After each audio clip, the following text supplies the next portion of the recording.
Magandang umaga mga kapatid. Sa naman, ito na po yung ating dragon fruit. So, inaabid na natin kasi tumataas na sila.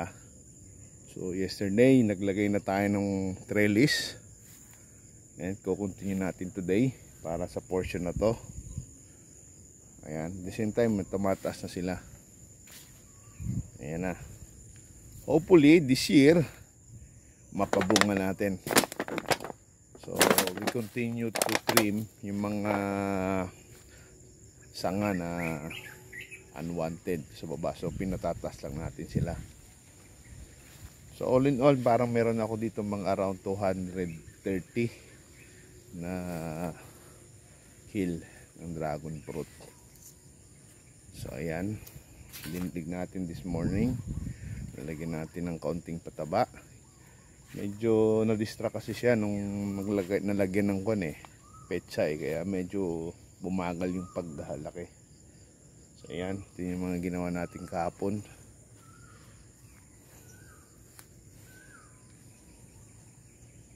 So today, ito namang portion na to, lalagyan natin ng trellis. So nagkahakot na tayo ng aggregates, may buhangin, simento. Then lalagay natin tong mga bakal. So for the meantime, once na mapabunga natin ito, hanggang dito na lang muna this moment. And then afterwards, kung pabunga, saka ulit tayo mag-expand. Kasi marami tayong ginagawa. Meron pa tayong greenhouse project for our lettuce and onion leeks.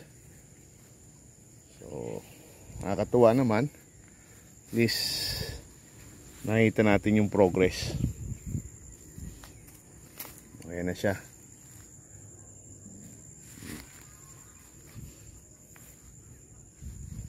Tumataas na. Ito. Ito nice, may ugat na sa taas.